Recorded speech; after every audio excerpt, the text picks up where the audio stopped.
Assalamualaikum warahmatullahi wabarakatuh. Perkenalkan, kami dari kelas 12 IPS 2 ingin membahas tentang jalannya pertempuran di Surabaya. Perkenalkan, nama saya Solis Abdul Rahman. Perkenalkan, nama saya Dimas Listiono. Perkenalkan, nama saya Dwiarta. Ayo kita bercerita tentang sejarahnya Indonesia. Emang mau bercerita tentang sejarah apa? Kalau pertempuran Surabaya aja gimana? Wah, sepertinya menarik tuh. Tapi apa dulu yang mau kita bahas nanti? Gimana kalau jalannya pertempuran di Surabaya saja? Baik, dengarkan ya. Kita mulai dari latar belakang terlebih dahulu. Latar belakang terjadinya pertempuran Surabaya berdasarkan sejarah yang ada. Awal terjadinya pertempuran Surabaya dilatar belakangi dengan adanya kedatangan pasukan sekutu pada tanggal 25 Oktober 1945 yang tergabung dalam AFNAI atau Allied Forces Netherlands SNDS. Kedatangan pasukan AFNAI tersebut ke Surabaya, tepatnya di Tanjung Perak, dipimpin oleh seorang jenderal yang bernama Brigadir Jenderal Albertine Walter Sos Malabi, yang kemudian membuat sebuah pos pertahanan. Tujuan awal dari kedatangan sekutu tersebut adalah mengamankan tawanan perang, melucuti senjata para tentara Jepang, serta menciptakan ketertiban setelah mengumandangkan kemerdekaan tersebut. Hal ini dilakukan oleh pasukan sekutu dengan menyebarkan selebaran yang memiliki maksud agar masyarakat setempat menyerahkan senjata yang mereka miliki ke pihak mereka. Pertempuran Surabaya itu merupakan pertempuran antara pasukan pejuang Indonesia yang diorganisir oleh pasukan anggota X, pembela tanah air yang dibentuk oleh pasukan Jepang dan polisi istimewa di waktu masa pendudukan Jepang di Indonesia, yang dulunya Hindia Belanda pada saat itu, yang bertujuan untuk mencegah pasukan sekutu pasca Jepang menyerah tanpa syarat kepada sekutu di Perang Pasifik, yang mendarat di kota Surabaya yang terdiri dari pasukan Kekaisaran Britania dengan sukarelawan Persemakmuran Britania, yakni Angkatan Darat Hindia Britania, dengan mendapatkan dukungan khusus oleh tentara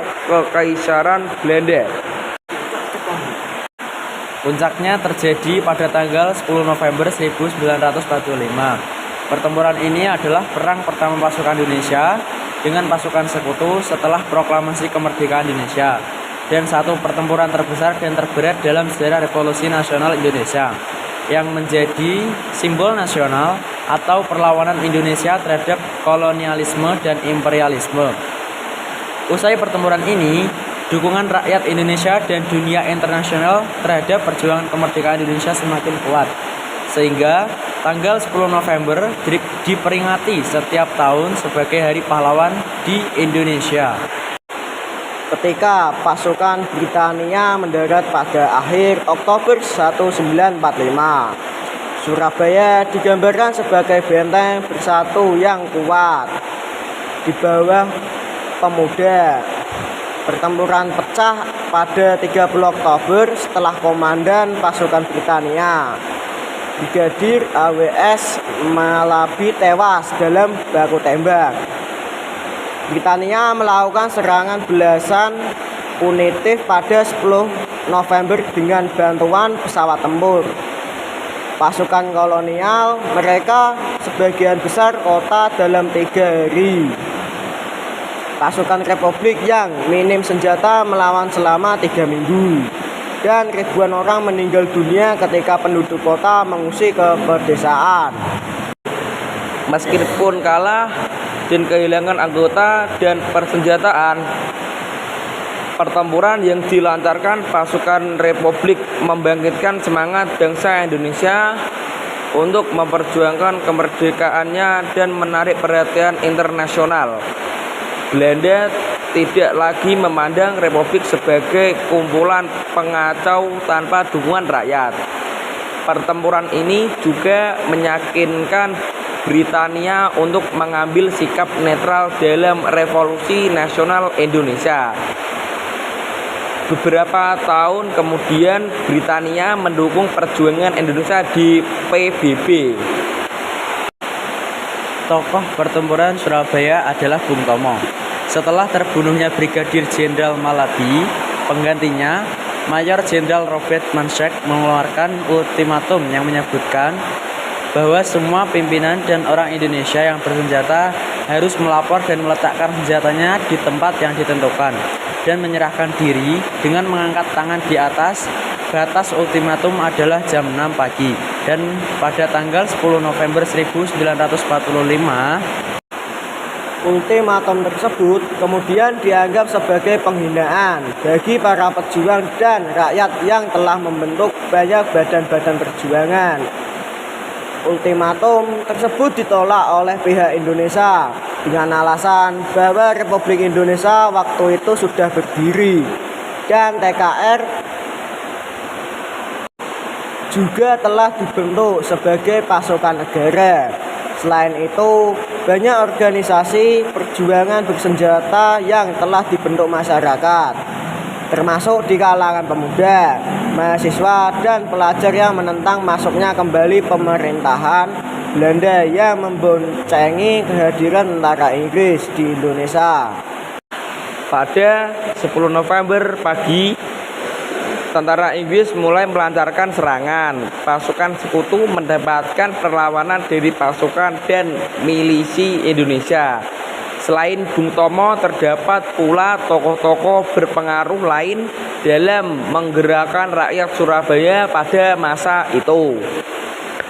Beberapa datang dari latar belakang agama seperti Kiai Hasyim Asy'ari, Kiai Wahab Wasbullah, Kiai Abdul Karim, serta kiai-kiai pesantren lainnya juga mengerahkan santri-santri mereka dan masyarakat sipil sebagai milisi perlawanan.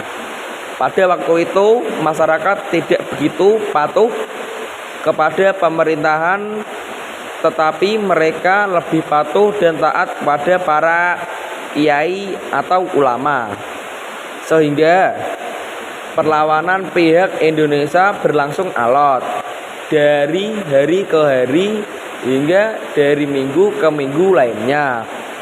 Perlawanan rakyat yang pada awalnya dilakukan secara spontan dan tidak terkoordinasi makin hari makin teratur. Pertempuran ini mencapai waktu sekitar 3 minggu.